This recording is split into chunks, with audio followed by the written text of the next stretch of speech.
माननीय प्रतिनिधि हैं जिनको जनता ने चुन के भेजा है और 3 लाख लोगों को 3.5 लाख लोगों को रिप्रेजेंट करते हैं। और से चुने हुए प्रतिनिधि को कोई बंधक बनाता है तो लोकतंत्र के लिए यदि एक काला अध्याय था वो। कोई भी व्यक्ति स्वतंत्र होते हैं, सबकी अपनी मर्जी होती है। अगर मेरी मर्जी है कि हम किसी दूसरे दल में चले जाएं, चाहे कहीं कोई विचारधारा हमारी है, तो उससे कोई रोक नहीं सकता, कोई पाबंदी नहीं लगा सकता। देख रहे होंगे कि उनके उस समय 3 विधायक इस पक्ष में बैठे थे।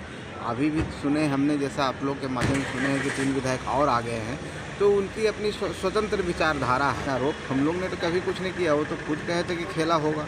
और आपने देखा, सबने देखा, पूरा देश ने देखा कि किस तरह से उन लोग चाह रहे थे कि सरकार को डीएस्टैब्लिश कर दिया जाए। सारी कोशिश वो किए, लेकिन वो कोशिश उनकी नाकाम हुई। आपने देखना शुरू कर दिया है लाइव बिहार। मैं हूं आपके साथ असलम अब्बास। बिहार में विधायकों का खरीद फरोख्त का सिलसिला लगातार जारी है। एनडीए सरकार के बहुमत साबित करने के बाद से विपक्षी खेमे में लगातार खलबली मची हुई है और कांग्रेस ने तो अपने विधायकों को हैदराबाद तक शिफ्ट कर दिया था, लेकिन अब फिर से कांग्रेस के 2 और राजद के 1 विधायकों ने भाजपा में जाने का फैसला किया है। इसके बाद से बिहार की राजनीति में गर्माहट जारी है। इसी बीच बिहार सरकार के मंत्री संतोष कुमार सुमन यानी संतोष मांझी ने विपक्ष पर जबरदस्त हमला बोला है। उन्होंने कहा है कि आखिर विधायकों को कब तक कैद करके रखा जा सकता है।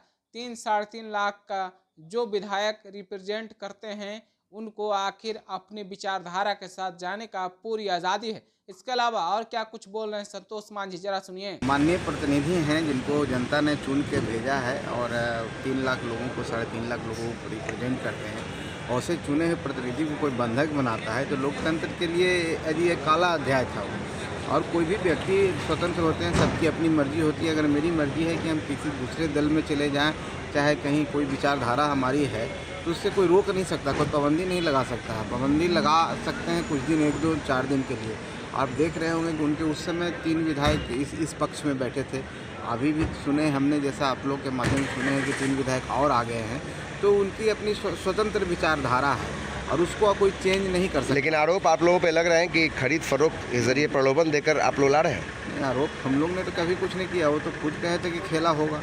और आपने देखा, सबने देखा, पूरा देश ने देखा कि किस तरह से उन लोग चाह रहे थे कि सरकार को डीएस्टैब्लिश कर दिया जाए। सारी कोशिश वो किए, लेकिन वो कोशिश उनकी नाकाम हुई और लोकतंत्र आखिरकार जीत गया। तो हम समझते हैं कि वो जैसा किए वैसा भर रहे हैं। आपके पिताजी भी ने भी इस बात को कहा था कि उधर से प्रलोभन दिए गए थे, मुख्यमंत्री का पद देने की बात हो रही थी। मानते हैं कि उस तरफ से ज़्यादा कुछ प्रलोभन दिए गए थे? अब देखिए, उनकी बात है, उनसे पूछें तो ज़्यादा बेहतर है। मेरे पास तो इस तरह का कोई व्यक्तिगत तौर पर कोई ऑफर नहीं है। आप लोग इंटैक्ट है? एकदम निश्चित।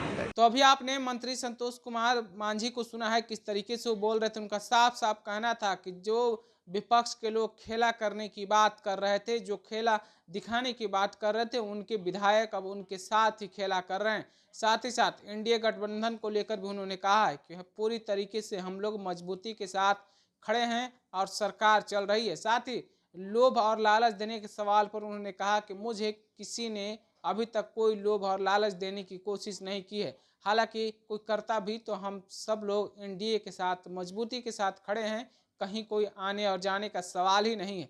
लेकिन किस तरीके से संतोष कुमार सुमन ने कहा है, अपनी बातों को उन्होंने कहा है, आपने खुद सुना है। आप अपनी राय क्या रखते हैं कमेंट में हमें जरूर बताइएगा। तब तक के लिए आपका शुक्रिया। लाइव बिहार यूट्यूब पर सब्सक्राइब और फेसबुक पर लाइक जरूर करें।